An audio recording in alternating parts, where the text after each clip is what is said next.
ایک قطرہ بذات خود کچھ نہیں ہوتا، لیکن جب وہ سمندر سے مل جاتا ہے تو سمندر کا حصہ کہلاتا ہے۔ ویسے ہی اپنی خودی کو فنا کر کے اپنے محبوب کو پانے والوں میں اللہ کے ولی حضرت شمس الدین تبریزی سبزواری کا نام یاد رکھا جائے گا۔ آپ کا شجرہ نسب تاریخ نے اپنے دامن میں کچھ یوں لکھا ہے: امام علی، ان کا بیٹا امام حسین، ان کا بیٹا امام زین العابدین، ان کا بیٹا امام محمد باقر، ان کا بیٹا امام جعفر صادق، ان کا بیٹا حضرت اسماعیل، ان کا بیٹا محمد، ان کا بیٹا اسماعیل ثانی، ان کا بیٹا محمد منصور، ان کا بیٹا سید غالب، ان کا بیٹا حضرت عبد المجید، اور ان کے دو بیٹے ہوئے حضرت منتخب باللہ اور حضرت منتظر باللہ۔ حضرت منتخب باللہ سے حضرت قلندر شہباز کا نسب ملتا ہے، اور حضرت منتظر باللہ سے شاہ شمس تبریز کا کچھ یوں۔ ان کے بیٹے ہوئے حضرت احمد ہادی، ان کے بیٹے ہوئے سید ہاشم علی، ان کے بیٹے ہوئے محمد معصوم، ان کے بیٹے ہوئے محمود، ان کے بیٹے ہوئے سید محب، ان کے بیٹے ہوئے علی خالد، ان کے بیٹے ہوئے عبد المومن، ان کے بیٹے ہوئے علی سلام الدین، ان کے بیٹے ہوئے محمد صلاح الدین، ان کے بیٹے ہوئے حضرت شمس الدین تبریزی سبزواری، جس کو زمانہ شمس تبریز کے نام سے یاد کرتا ہے۔ آپ کی ولادت سے تقریباً 25 سال پہلے آپ کے دادا علی سلام الدین نے آپ کے بابا محمد صلاح الدین سے کہا کہ اے میرے بیٹے، ان قریب اللہ تجھے ایک بیٹا دے گا جس کا فیض سورج کی طرح پوری دنیا میں چمکے گا، اس کا نام شمس رکھنا، اور اسے یہ میری امانتیں دینا اور کہنا جو علم اسے ملنا ہے وہ علم اس کے خون میں چھپا ہے۔ بس کچھ برس بعد اللہ پاک نے 15 شعبان 560 ہجری بمطابق 1 دسمبر اپنی رحمت کے خزانے میں سے اس ولی کا ظہور کر دیا جس کو آج بھی زمانہ شمس تبریز کہتا ہے۔ آپ بچپن سے ہی تنہائی پسند تھے، سارا دن اندھیرے میں تنہا بیٹھے رہتے تھے اور اپنے والد سے مختلف علوم سیکھتے رہے، جن میں علم سلوک، علم نجوم، علم عقوب، علم نقالہ، علم ندید، علم ابجد، علم لباب، علم جفر، علم نور، جنات نقد، مسام، اسرار زبان، نخد اور نیالہ کے ہزاروں راز تھے۔ آپ کی عمر مبارک ابھی 16 سال تک ہی پہنچی تھی کہ آپ ہر انسان کے ہر سوال کا جواب قرآن سے دینے لگے۔ بعض مرتبہ آپ کے والد آپ کی اس معرفت کی منزل کو دیکھ کے اپنے بابا کی وہ بات یاد کیا کرتے تھے کہ تیرے بیٹے شمس کا نور پوری دنیا میں چمکے گا۔ لیکن جیسے جیسے آپ کا علم بڑھتا رہا، آپ لوگوں سے ملنا کم کرتے رہے۔ آپ کے بابا مختلف گاؤں، دیہات، شہر میں آپ کو لے کے جایا کرتے تھے اور آپ دین حق کی تبلیغ کیا کرتے تھے۔ بس آپ کی عمر ابھی تھوڑی ہی بڑی ہوئی تو آپ کے والد نے آپ کی الگ طبیعت کو دیکھ کے حضرت جلال الدین کی بیٹی سے آپ کی شادی کرانے کا فیصلہ کر دیا۔ اپنے والد کی خوشی کے لیے آپ نے شادی کر دی اور اس سے آپ کو اللہ نے 2 فرزند عطا کیے، ایک سید نصیر الدین اور دوسرا سید اللہ الدین، جن سے آپ کی اولاد آج بھی پوری دنیا میں شمسی، تبریزی یا سبزواری سادات کے نام سے پائی جاتی ہے۔ بس زندگی گزر ہی رہی تھی کہ ایک رات آپ کے والد نے خواب دیکھا کہ وہ سورج کی روشنی کو زمین میں تدفین کر رہا ہے۔ خواب سے بیدار ہوا، تعبیر پوچھنے کے لیے سوچ ہی رہا تھا تو آپ کے فرزند حضرت شمس تبریز قریب آئے اور کہا، بابا، اللہ نے سورج کی روشنی کو سب کے لیے رکھا ہے، لیکن آپ کا اس سورج سے پیار اس فیض کو دنیا سے روک دے گا۔ بس اتنا کہنا تھا تو آپ کے والد نے اس خواب کی تعبیر پالی اور کہا، اے میرے بیٹے، تیرا جہاں جی کرے وہاں چلا جا، کیونکہ تیرے ہاتھوں سے، تیرے کردار سے لاکھوں لوگ فیض پائیں گے اور سینکڑوں لوگ مسلمان ہوں گے۔ جاؤ بیٹا جاؤ۔ بس اپنے بابا سے اجازت لے کے آپ تبریز کی طرف روانہ ہو گئے اور 12 سال تبریز میں رہے۔ جیسے کہ وہاں کے لوگ انسانوں پہ ظلم کرتے تھے تو آپ مسلسل ان کی اصلاح کرتے رہے तभी आपको शम्स सब्जवारी और शम्स तबरेजी भी कहा जाता है। बस उसके बाद शाह शम्स तबरेज मक्के की तरफ रवाना हो गए। अल्लाह के घर की ज़ियारत के बाद रोज़ा रसूल भी आए। वहाँ से नजफ, नजफ से करबला, करबला से बगदाद, बगदाद से सामरा, सामरा से फिर मशहद, मशहद से कीनिया, अफ्रीका, पूरी दुनिया में मुख्तलिफ जगहों पे जाते रहे और अपने किरदार और करामात और इल्म से लोगों को फैज़ देते रहे। तभी आपको मुख्तलिफ ममालिक के लोग मुख्तलिफ नाम से बुलाने लगे। रोम में शम्स तबरेज, इराक में शम्स बगदादी, ईरान में शम्स तबरेजी सब्जवारी, कश्मीर में शम्स परिंदा, अफ्रीका में शम्स कलंदर, किनान में शम्स किनानी, मिस्र में शम्स मिस्री और शाम में शम्सुद्दीन के नाम से याद किया जाने लगा। आपकी एक आदत हुआ करती थी कि आप मुख्तलिफ शहर जाके तबलीग और लोगों की इस्लाह किया करते थे, लेकिन जब वहाँ के लोग दर्स अखलाक पा लेते थे तो आप वहाँ से कूच कर लिया करते थे। वो लोग ढूंढते रहते थे, लेकिन आप फिर कहीं ऐसी जगह चले जाया करते थे जहाँ लोगों को इस्लाह की जरूरत होती थी। तभी आपकी एजाजी कब्रें काफी मकामात पर हैं। खुई ईरान में भी आपकी एजाजी कब्र बनी हुई है, रोम में भी आपकी एजाजी कब्र बनी हुई है, तुर्की में भी आपकी एजाजी कब्र बनी हुई है, कराक्रम में भी आपकी कब्र बनी हुई है, क्योंकि आप लोगों की इस्लाह के बाद अचानक से वहाँ से चले जाते थे और लोग आपको ढूंढते रहते थे और आपकी एजाजी कब्र बना लेते थे। ऐसे घूमते घूमते जब आपकी उम्र मुबारक तकरीबन 60 साल की हुई तो आप रोम पहुंचे। फटी हुई चप्पल, पुराने कपड़े, फकीरी लिबास, बड़े बाल, लोग आपको अजीब निगाह से देखते थे और लबों पे हरदम जिक्र अली इब्न अबी तालिब अलैहिस्सलाम और बीबी फातिमा ज़हरा सलामुल्लाह अलैहा की शान मुसलसल बयां करते रहते थे। यही सबब था कि लोग और उस वक्त के उलमाए दीन आपकी तौहीन करते थे। एक मर्तबा रोम में आप चल रहे थे, देखा कि एक आलिम जिसको जमाना जलालुद्दीन रूमी के नाम से पहचानता है, अपने शागिर्दों को दर्स दे रहा है और उसके साथ उसकी वो अनमोल किताबें जो हाथ से लिखी हुई थी, जिसमें कुछ उसके वालिद के हाथ की लिखी हुई किताबें भी थी। शाह शम्स तबरेज करीब आके कहने लगे, आए अपने आप को आलिम कहने वाले, ये क्या है और तुम क्या कर रहे हो? मौलाना रूमी ने ऊपर देखा, फटे हुए कपड़े, टूटी हुई चप्पल, बड़े बाल, चेहरे पे मट्टी।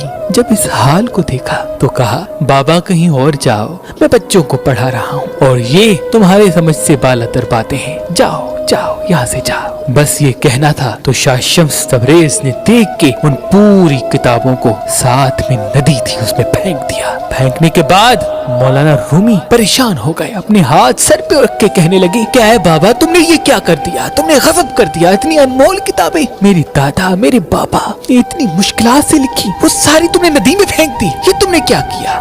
मौलाना रूमी के शागिर्द शाह शम्स तबरेज की तौहीन करने लगे। आप सबको देखते रहे और इशारा किया कि रुको। नदी में हाथ डाला और एक एक किताब को बाहर निकाला और मौलाना रूमी के हाथ में वो किताबें एक एक करके जमा कर दी। तो मौलाना रूमी ने जैसे देखा वो किताब खुश्क और उस किताबों से मट्टी निकल रही है, वो देख के हैरान हो गए और शाह शम्स तबरेज से पूछने लगे, ऐ बाबा ये क्या है? शाह शम्स तबरेज ने कहा, ये वो है जो तुम नहीं जानते। बस शाह शम्स तबरेज ये कह के चले गए और मौलाना रूमी अपने शागिर्दों को छोड़ के शाह शम्स तबरेज के पीछे पीछे आने लगे और कदमों में गिर गए और कहने लगे, मुझे माफ करना, मुझे अपना शागिर्द बनाओ, जो इल्म तुम्हारे पास है मुझे भी सिखा। तो शाह शम्स तबरेज ने कहा, इल्म ढूंढने से नहीं बल्कि खुद को खोने से मिलता है, क्योंकि एक कतरा कुछ नहीं होता, लेकिन जब वो समंदर से मिल जाता है तो समंदर का हिस्सा कहलाता है। बस उस दिन से मौलाना रूमी सारा दिन आपके कदमों में बैठ के आपसे फैज हासिल किया करते थे और आपके मुरीद बन गए और रक्स करने लगे। लोगों को पढ़ाने के बजाय अपने आप में खो गए, खुदा के इश्क में जबीं को खम कर दिया। लेकिन जो मौलाना रूमी के शागिर्द थे वो दिन ब दिन हजरत शाह शम्स तबरेज के दुश्मन बन बैठे कि इस बाबा ने पता नहीं क्या हमारे उस्ताद पे जादू कर दिया कि सारा दिन ये घूमते रहते हैं, रक्स करते रहते हैं, हर चीज तब्दील कर दी, हर चीज छोड़ दी। मौलाना रूमी शाह शम्स तबरेज की शान में कहते थे कि शम्स ऐसे है कि दुनिया का कोई कितना भी बड़ा आलिम हो, लेकिन जब शाह शम्स तबरेज की सोहबत में बैठता है तो उसे ऐसा लगता है कि मुझे तो कुछ नहीं आता जो इसे आता है। पूरी दुनिया को शम्स तबरेज के कसीदे सुनाया करते थे और कहते थे कि मुझ जलालुद्दीन रूमी को यकीन और मारिफत शाह शम्स तबरेज से मिली। लेकिन आपके खानदान वाले दिन ब दिन शाह शम्स तबरेज की तौहीन करने लगे, बुग़्ज़ रखने लगे, हसद करने लगे। तो आप रोम कोनिया छोड़कर दमिश्क सीरिया चले गए और हमेशा की तरह वहाँ पे भी गुमनामी की जिंदगी बसर करने लगे और लोगों की इस्लाह करने लगे। लेकिन यहाँ पे मौलाना रूमी रो रो के निढाल हो गए, अपने शागिर्दों और घर वालों से लड़ते रहे कि ये तुमने क्या कर दिया, अल्लाह के उस वली को मुझसे दूर कर दिया जिसकी वजह से मुझे मेरा वजूद मिला था। मौलाना रूमी की हालत ऐसे हो गई जैसे एक बच्चे से उसकी माँ अलग हो जाए। रोते रहते थे, पूरा साल गुजर गया। किसी ने मौलाना को ये खबर दी कि दमिश्क में शम्स तबरेज को देखा गया है। तो आप ढूंढते ढूंढते दमिश्क आ पहुंचे और बड़ी मिन्नतें की कि आप हमारे साथ रहें, आप हमसे अलग ना हो, क्योंकि मुझे आपसे काफी फैज़ और लेना है। आप मेरे लिए मारिफत के राही हैं, मेरे हादी हैं, मेरे मुर्शिद हैं, मेरे उस्ताद हैं। बस बहुत मिन्नतों के बाद शाह शम्स तबरेज फिर से रोम आ गए और साथ रहने लगे। तो फिर से मौलाना रूमी ना मदरसा, ना जुम्मे का खुतबा, ना शागिर्दों को इल्म, ना किसी से बात, बस फकीरों की तरह अपने खुदी में खोए हुए शाह शम्स तबरेज के साथ मारिफत की राह पे अकेले चल पड़े। कुछ वक्त तो लोगों ने सब्र किया, लेकिन फिर से मुनाफिकीन उठे, हासदीन उठे और कहने लगे कि जब तक ये ढोंगी बाबा होगा तब तक हमारा उस्ताद हमें इल्म नहीं देगा। आओ इस बाबा को कत्ल कर लेते हैं, मार देते हैं। शाह शम्स तबरेज ने अपने शागिर्द मौलाना रूमी से कहा कि तुम्हारे लोग मुझे मारना चाहते हैं। मौलाना रूमी ने कहा किस में है हिम्मत कि मेरे उस्ताद को हाथ लगाए। शाह शम्स तबरेज ने कहा बस जितना तुम्हें सीखना था मुझसे तुम सीख चुके, अब तुम फैज़ अपने अल्फाज में ढाल के ज़माने तक पहुंचाओ। बस ये कहकर जब सोए और सो के उठना था तो मौलाना रूमी ने बहुत ढूंढा, शाह शम्स तबरेज को न पाया। कभी दाएं देखते हैं, कभी बाएं देखते हैं, कभी घर के बाहर देखते हैं, कभी पूरा शहर ढूंढने लगते हैं। लोगों को कहते हैं शम्स तबरेज कहाँ गया, शम्स तबरेज कहाँ गया। लोग कहते हैं हमने नहीं देखा, हमने नहीं देखा। वो ढूंढने लगे, रोने लगे, तड़पने लगे, लेकिन शम्स तबरेज फिर कभी नहीं मिला। वो वापस दमिश्क गए, वहाँ ढूंढा, नहीं मिला। बस एक रात शम्स तबरेज ख्वाब में आके कहते हैं मैंने तुम्हें कहा नहीं था कि तुम्हें जो इल्म मिला उसे अल्फाज के लिबास में ढाल के लोगों तक पहुंचाओ। हमारा सफर बस यहीं तक था। इस ख्वाब के बाद मौलाना रूमी अपने फैज़ मारिफत से लोगों को मुतवज्जा करते रहे और आपके इश्क में आपकी एक एजाजी कब्र बना ली। जब भी याद आती तो आके आपकी कब्र को सलाम करते थे।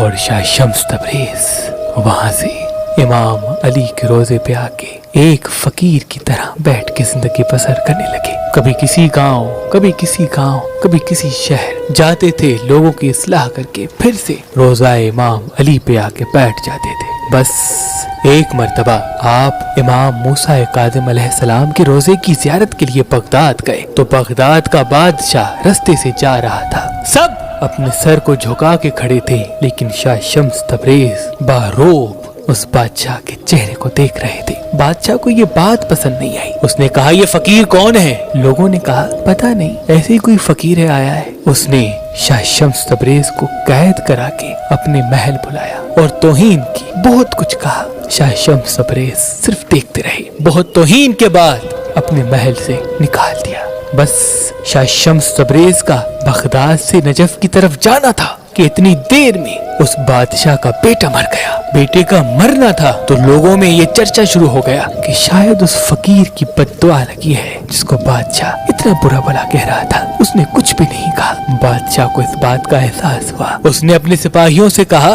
कि जाओ ढूंढो, उस फकीर को ढूंढो। मुझसे बड़ी गलती हो गई, मैं उससे माफी मांगना चाहता हूँ, मुझे इतनी बड़ी सजा न दे, जाओ उसे ढूंढो। किसी ने कहा कि हम उस फकीर को नजफ में देखते हैं, वो रोज़ाए अली के साए में बैठा होता है। आते हैं और शाह शम्स तबरेज के कदमों पे गिर के कहते हैं ऐ अल्लाह के वली, चलो बादशाह के पास। तो आपने कहा कौन बादशाह? मेरा बादशाह सिर्फ अली है। लोगों ने कहा आप चले, वो आपसे माफी मांगना चाहता है। उसका बेटा मर गया और उसे ये लगता है कि उसे आपकी बद्दुआ लगी है। बस ये कहना था। तो आपने कहा जाओ अपने बादशाह और उसके मरे हुए बेटे को मेरे बादशाह अली की दरबार में लेके आओ। बस वो बादशाह रोते रोते अपने बेटे की लाश को लेके शाह शम्स तबरेज के पास आया और दस्ते अदब को जोड़ के अर्ज करने लगा, ऐ अल्लाह के वली मुझे माफ करना, मैं दौलत के नशे में मस्त था। आपके दिल को दुखाने के सबब अल्लाह ने मुझसे मेरा बेटा ले लिया। शाह शम्स तबरेज ने कहा, जिंदगी और मौत अल्लाह के हाथ है। उस बादशाह ने रो के कहा, ऐ अल्लाह के वली, आप सिर्फ अल्लाह से ये कहे कि अगर आपके दिल दुखने के सबब मेरा बेटा मरा है तो वो जिंदा हो जाए, बस ये कहे। तो शाह शम्स तबरेज ने हाथों को उठा के कहा, ऐ अल्लाह, अगर इस बादशाह कहलाने वाले इंसान का बेटा इसलिए मर गया कि उसने तेरे बंदे का दिल दुखाया, तो इसका बेटा मेरी दुआ से जिंदा कर दे, बस ये कहना था। तो बादशाह का बेटा जिंदा होके खड़ा हो गया। लोग हैरान हो गए कि ये क्या हुआ, 2 दिन से मरा हुआ इंसान कैसे जिंदा हो गया। यकीनन ये बहुत बड़ा जादूगर है, इसकी खाल उतारो, इसे संसार करो, इसे जलावतन करो। ये बातें फैलने लगी। आपने जलाल में सबको देखा और कहा, अल्लाह के मोजज़े को जादू कहते हो, तुम्हें खाल चाहिए, ये लो।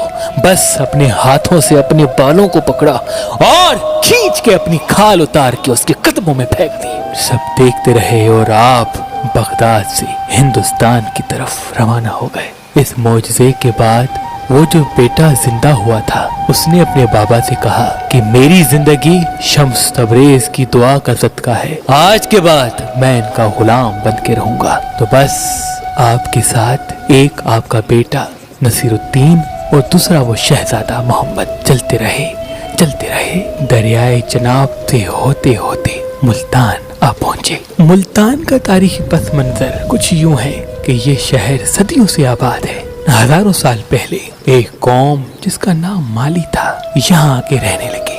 संस्कृत में आबाद होने को अस्थान कहते हैं, तो यूं इस शहर का नाम माली अस्थान पड़ गया, जो रफ्ता रफ्ता मालीतान और मालीतान से मुल्तान हो गया। शाह शम्स तबरेज जब अपने मुबारक कदम लेके इस शहर पहुंचे तो ना आपके जिस्म पे खाल थी, ना पहनने के लिए अच्छे कपड़े, ना पाँव में नाले, बस जिस्म से खून बहता रहा और मुसलसल खून बहने से कीड़े आपके जिस्म से लिपटे हुए होते थे। लोग आपसे नफरत किया करते थे, कोई आपसे बात तक नहीं करता था, कोई आपके करीब आके आपको खाना तक नहीं देता था, लेकिन आप अपने वजद में अपने खुदा के इश्क में मसरूफ रहा करते थे। बिलाखिर उस शहजादे के बेटे को बेइंतहा भूख लगी तो किसी ने थोड़ा सा गोश्त अल्लाह के नाम पे उसको दे दिया कि जाओ, तुम परदेसी हो, जाओ खाओ। उस गोश्त को पकाने के लिए पूरा मुल्तान फिरता रहा, किसी ने गोश्त पका के न दिया। बिलाखिर चंद लोगों ने उस शहजादे को मारना शुरू कर दिया, ऐसा मारा कि वो रोता रोता शम्स तबरेज के पास आया और कहने लगा, ऐ अल्लाह के वली, यहाँ के लोग बहुत बुरे हैं, इनके पास किसी गरीब इंसान का कोई एहसास तक नहीं, चलो यहाँ से चलते हैं। बस शाह शम्स तबरेज ने अपनी झुकी हुई निगाहों को उठाया और क्या देखें कि उनके मुरीद का चेहरा खून से लाल और वो भूख से निढाल। शाह शम्स तबरेज ने देख के कहा, तुम्हें ये गोश्त खाना है? उसने रो के कहा, ऐ अल्लाह के वली, मैंने 2 दिन से कुछ नहीं खाया। बस शाह शम्स तबरेज ने आसमान की तरफ निगाह की और अपने मुरीद से गोश्त लिया और सूरज की तरफ देख के कहा, ऐ शम्स, तू भी शम्स है, मैं भी शम्स हूँ, ये गोश्त मुझे पका के दो ताकि मेरा मुरीद खाए। बस सूरज की गर्मी बढ़ती रही और वो गोश्त पकना शुरू हो गया।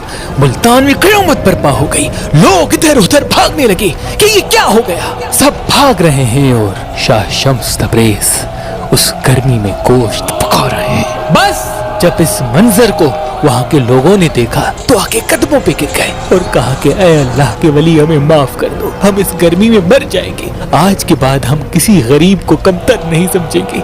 ऐ अल्लाह के वली, दुआ करो कि ये सूरज अपनी गर्मी कम करे। शाह शम्स तबरेज ने कहा, आज इस सूरज की गर्मी बर्दाश्त नहीं कर पा रहे तो सोचो रोज़े महशर की गर्मी किस तरह से बर्दाश्त करोगे।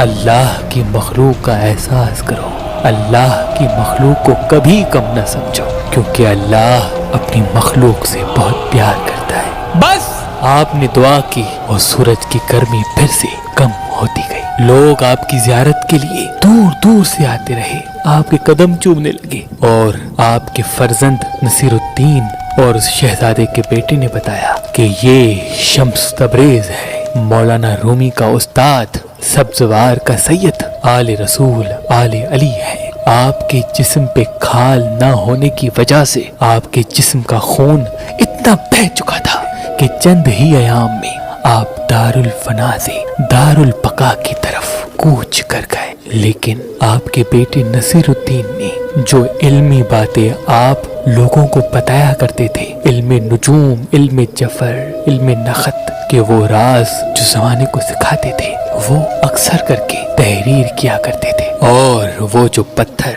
जो हमेशा आपके सीने में हुआ करता था, उस पत्थर और हाथ की किताबों को आपने अपने बाबा की आखिरी निशानी समझकर अपने घर में छुपा दिया, जो पुश्त दर पुश्त होते होते आज हम तक आ पहुंचा। और हम उन हाथ के लिखे हुए किताबों के तवस्सुत से मुख्तलिफ उलूम आप तक पहुंचाते।